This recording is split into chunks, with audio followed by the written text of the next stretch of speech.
السلام عليكم ورحمة الله وبركاته، ازيكم يا اخواتي؟ عاملين ايه؟ يا رب تكونوا بخير. لو اول مرة تشوفوا القناة بتاعتي انزلوا دوسوا على اللايك ودوسوا على الاشتراك في القناة عشان يوصل لكم كل جديد. فيديو بتاع النهاردة فيديو مختلف تماما. النهاردة انا رايحة عند اختي وحبيت ان انا اشارككم اليوم بتاعي من اوله ان شاء الله. احنا هنا خلاص ادينا رايحين، يعني بلد عندنا اسمها نجع خليفة في جرجة، يعني محافظة سوهاج مركز جرجة. فاحنا هنا خدت العيال ولبستهم وقلنا نروح نقضي اليوم معاها.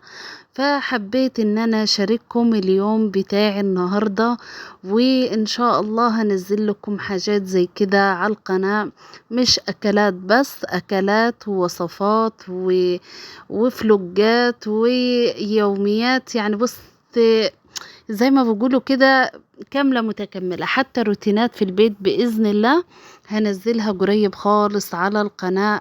كل ما هو جديد وكل ما هو يعني كويس وحاجة تستفيدوا منها إن شاء الله هنزلها لكم على القناة. بس تابعوني، وقبل ما نخش على الفيديو نصلوا على الرسول عليه الصلاة والسلام في الكومنتات، وسيبيلي اشتراك وتعليق حلو زيك. هنا طبعا احنا في المشوار زي ما شفتوا التوك توك وقف بينا، طبعا عطل شوية بس الحمد لله عدت على خير، وهو التوك توك مشي بينا تاني. زي ما انتم شايفين البلد حلوة وهادية وكلها يعني في هدوء. هنا خلاص وصلنا، يعني الحمد لله وصلنا بالسلامة. طبعا حط ايموشن على ابني الكبير علشان مش حابب كان يظهر خالص في القناة، كان مكسوف يعني ومحرج وكده. فهنا خلاص وصلنا الحمد لله. طبعا احنا يا دوبك ما قعدناش، وقالت لي يلا قومي تعالي علشان ان شاء الله هنعمل شوية دبداب. اي حد في الصعيد طبعا عارف يعني ايه الدبداب. هي حبت تعمل لي الاكله دي علشان انا من عشاق الاكله دي بصراحه، انا بعشق الاكله دي، يعني بصراحه عندي المفضله زي ما بيقولوا. ده عبارة عن دقيق ومية وملح، وبنفضل نعجن فيهم حوالي كده نص ساعة ولا ساعة ولا نص ساعة كده يعني.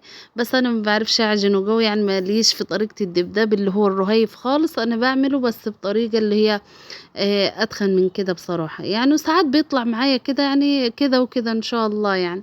فهنا خلاص احنا خلصنا عجينة الدبداب بتاعتنا وركناها على جنب. طبعا هنا كانت عاملة لي ما شاء الله اللي هي التقاطيع، وكانت هي محضرة التقلية من قبل أنا ما أجي. فما شاء الله كده زي ما انتم شايفين رصناهم في صينية كده كويسة، وبعدين بتسقيها كده بالصلصة والتقلية بتاعتنا. التقلية دي ما شاء الله معمولة كمان بالسمنة البلدي، يعني أكلة زي ما بيقولوا من الآخر، حاجة فاخر من الآخر. لأن الدبداب ده معروف ان ما بيحبش غير الاكلات دي اللي هي التقاطيع التقلية، الحمام، الاكلات اللي بتبقى زي كده، يعني ما بيتاكلش بيه اللي هي البامية والملوخية ولا الكلام ده خالص. يعني لازم شوربة تخينة كده شوية ممكن بالدمعة، وممكن اللي هي بالصلصة يعني، وممكن اللي هي شوربة ببصلة وكده يعني. هنا ما شاء الله فوجئت ان هي عاملة المانجا مخلل، يعني انا اتفاجأت بصراحة. هنا طبعا هنا الصينية خلاص حطيناها كده في الفرن، وهنبتدي نقطع العجين بتاعنا اللي هو الدبداب على هيئة كور صغيرة. يعني احنا هنا بنجيب زي خشبة او صينية او اي حاجة عندك، وبنفرشها الاول بالدقيق بتاعنا، وبعدين بنقطعها الدواير دي وبنغطيها بالدقيق. وما شاء الله بنفرش عليهم حاجة علشان الوش بتاعها ايه ما ينشفش. فبعد كده بنحطه طبعا في حاجة اسمها جروانة عندنا بتتباع طبعا، اللي هي يمكن اهي باينة في الفيديو. بس ولو ما عندكيش دي بتبقى حلة وبنكفيها، يعني بنقلبها كده على البوتاجاز وبتقضي الغرض. انا طول عمري بعملها على الحلة بصراحة، يوم ما بعمل الدبداب ده بعمله على الحلة طبعا. وبنفردها زي ما انتم شايفين، بتدبها كده وبتقلبها شمال ويمين زي ما انتم شايفين في الفيديو كده، وبنفردها بتخليها رهيفة خالص، وبنفردها على الجروانة او الحلة طبعا.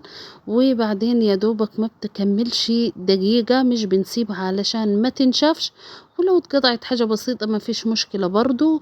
هي في البداية العجينة في أول كام واحدة كده، لأن بيبقى اختبار لسه، فما بتبقاش عملت عرج معانا. فكل لما تطولي وكل لما تمشي في الدبداب والفرد، كل ما بتبقى معاك النتيجة أحسن وأحسن. يعني أول واحدة مش زي ما تكوني عملتي كام واحدة كده يعني. هنا ما شاء الله ولا أحسنها شيف طبعا. فهنا اديكم زي ما انتم شايفين الدبداب ما شاء الله. واحدة هي كانت هتوجع بس الحمد لله ربنا ستر ولحقناها ما وجعتش. ويعني ما شاء الله حاجة. اللهم صل وسلم وبارك على سيدنا محمد.